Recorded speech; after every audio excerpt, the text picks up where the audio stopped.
बिस्मिल्लाहिर्रहमानिर्रहीम। आज हम एक और बहुत खूबसूरत सी कंपनी के बारे में बात करने जा रहे हैं, एवेंसियन के बारे में। एवेंसियन कंपनी जौन सी है वो बेसिकली टेक्नोलॉजी की कंपनी है। इसके बारे में हम आपको ज़रूर बताएंगे, लेकिन उससे पहले आप हमारे चैनल को लाइक, शेयर और सब्सक्राइब ज़रूर कर दें और उसके साथ जो बेल आइकन बना हुआ है उसको भी प्रेस कर दें ताकि हमारी आने वाली तमाम अपडेट्स आपको मिलती रहें। हमारा मकसद सिर्फ आपको नुकसान से बचाने की कोशिश करना है, बाकी नफ़ा और नुकसान सब अल्लाह ताला के हाथ में है। और हमारी ये कोशिश होती है कि हम आपको अपनी वीडियोस के ज़रिए, अपने टेलीग्राम के चैनल के ज़रिए और अपने व्हाट्सएप ग्रुप के ज़रिए आपको इन्फॉर्मेशन देते रहें और ये बताते रहें कि आप लोग इस वक्त इस कंपनी में अगर इन्वेस्टमेंट करते हैं तो आने वाले वक्त में आपको फ़ायदा होगा। अल्लाह ताला का लाख लाख शुक्र है कि अभी तक हमने जितने भी दोस्तों को साथ लेके चले हैं वो अल्हम्दुलिल्लाह जो तो नुकसान में थे वो निकल के नफ़े में आने शुरू हो गए, और जो अभी तक ज़्यादा नुकसान में हैं वो आहिस्ता आहिस्ता नफ़े की तरफ बढ़ रहे हैं। हमारा सिर्फ एक मोटो है, हमारा कोई लालच नहीं है, सिर्फ एक मोटो है कि आप लोगों को हम हर तरह के नुकसान से बचाने की कोशिश करें।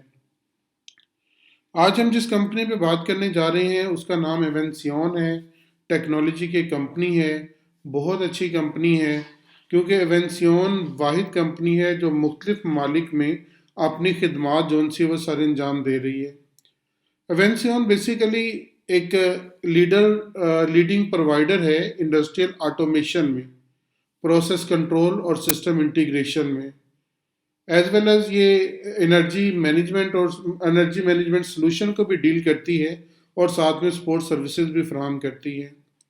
और इसके जो मार्केटिंग फुटप्रिंट हैं और जो ऑफिस मौजूद हैं दुबई में और यूएई में मौजूद हैं, जो कि मिडल ईस्ट को कवर करते हैं। और इसके अलावा लाहौर में इसका एक ऑफिस, लाहौर पाकिस्तान में ऑफिस मौजूद है जो साउथ ईस्ट एशिया को कवर करता है। और इस तरह पेंसिल्वानिया में मौजूद है जो कि नॉर्थ अमेरिका को कवर करता है, नॉर्थ अमेरिका के एरिया को।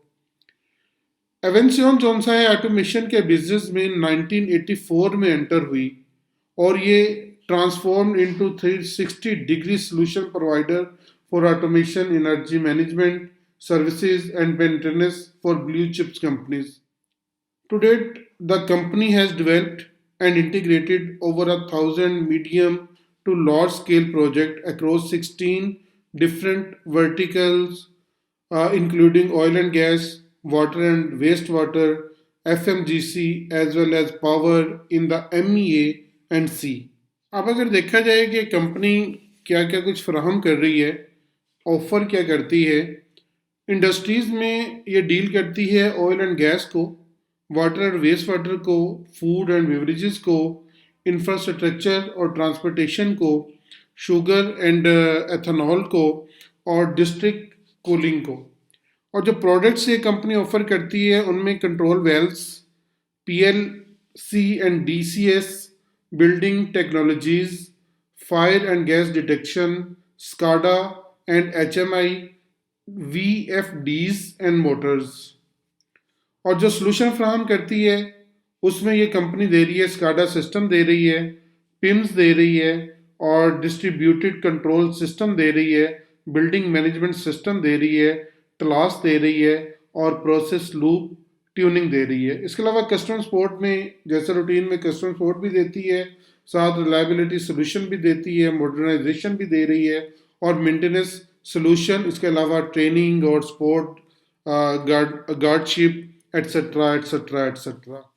अगर हम इस कंपनी की फाइनेंशियल्स के ऊपर एक नज़र डालें तो आपको यहीं से क्लियर हो जाता है कि 2019 में Q3 में ये डाउन साइज पे था, इसका जो नेट प्रॉफिट है वो माइनस में था, लेकिन Q4 2019 में इसका नेट प्रॉफिट ठीक ठाक बढ़ा। 2020 में थोड़ा सा कम हुआ, 2020 Q2 में मज़ीद कम और Q3 में इसका नेट प्रॉफिट भी कम रहा बनिस्बत पिछले के। Q3 2020 में नेट प्रॉफिट की जो इसकी ग्रोथ हुई वो तकरीबन +4.4% हुई, जो कि अच्छा साइन था इस कंपनी के लिए। अगर Q3 में देखा जाए तो तकरीबन सेल्स इसकी 260.88 रही जो कि बहुत अच्छी सेल्स थी। सेल ग्रोथ में तकरीबन 16% का इजाफा हुआ और जो इसका ईपीएस है वो 0.33 रहा। टोटल एसेट पे एक नज़र डालें तो 2019 की निस्बत बाकी सारे क्वार्टर में इसकी एसेट जोन से मुसलसल बढ़ते हुए नजर आ रहे हैं।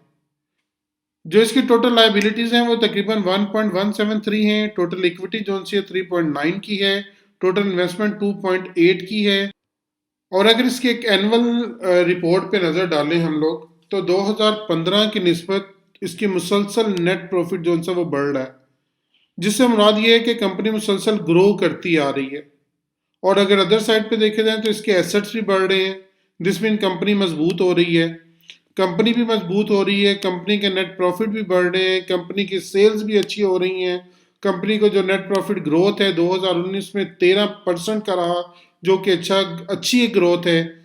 और ईपीएस इसका 3.31 रहा।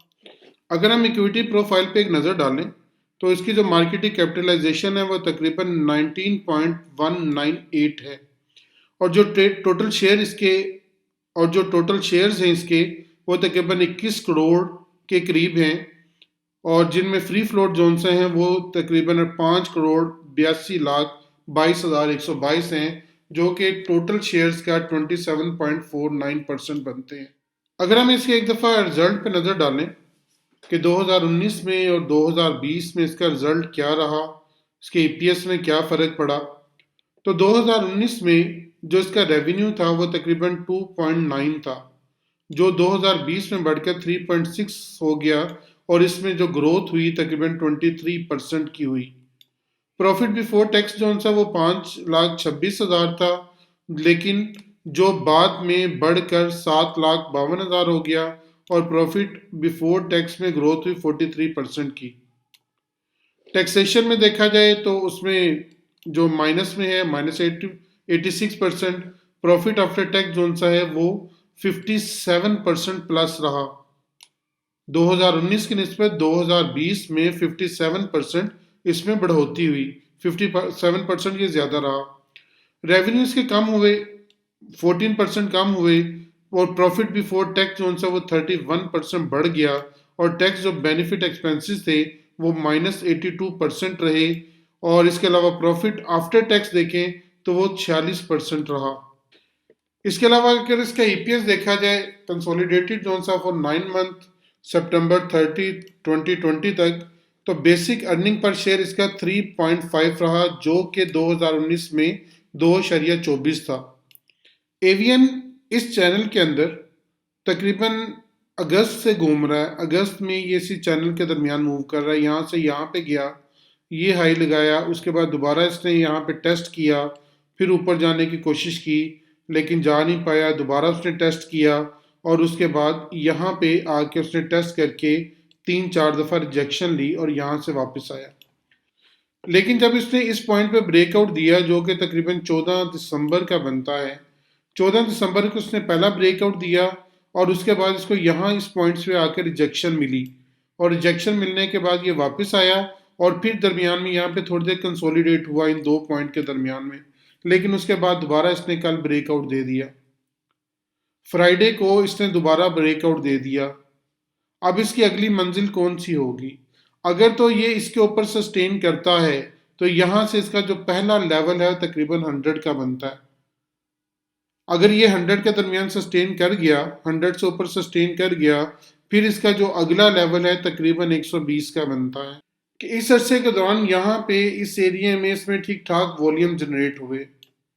आप सब जानते हैं कि आने वाला जो दौर है वो टेक्नोलॉजी का दौर है। तो टेक्नोलॉजी के दौर में अगर देखा जाए तो एवीएन जोन सा है वो इस वक्त 3 से 4 ममालिक में अपनी सहूलियात फराहम कर रहा है हर किस्म की। Qatar, Saudi Arabia, UAE, Pakistan, ये मेन ममालिक है जिनमें अपनी सहूलियात ये फराहम कर रहा है। अगर इस नज़रिए से भी देखा जाए तो इस शेयर को अभी तक ऊपर जाने से कोई नहीं रोक पाएगा। इस शेयर में इतनी वर्थ है कि ये एक दफ़ा 100 को टच करे और उसके बाद 120 को टारगेट करे। तो अपना फाइनल टारगेट आप 120 का रखिएगा, लेकिन जो आपका इनिशियल टारगेट बनता है वो तकरीबन 100 का बनता है। तो अगर 100 के ऊपर सस्टेन करे तो 100 का अपना स्टॉप लॉस बनाएं और इसके बाद इसको आगे की तरफ देखें। अब मौजूदा सूरत हाल में ये क्या कर सकता है कि 90 के ऊपर इस लेवल पे जहां पे इस वक्त खड़ा है यहीं पे अपना स्टॉप लॉस बनाए और इसके बाद इसके ऊपर इसको ट्रेड करें। मेरा ख्याल है कि एक दफ़ा इसको 97 98 के बाद रिजेक्शन मिलेगी, जिससे जिस तरह इसने यहाँ पे दोबारा टेस्ट किया है ये यहाँ पे दोबारा टेस्ट करेगा और टेस्ट करके फिर अगली अपनी फ्लाइट पकड़ेगा। स्टॉप लॉस के साथ काम करें, बेहतरीन काम करें। अल्लाह ताला आपको खैर और बरकत अता फरमाए। मुझे अपनी दुआ में ज़रूर याद रखिएगा। मैं आपके लिए बहुत दुआ गो हूँ।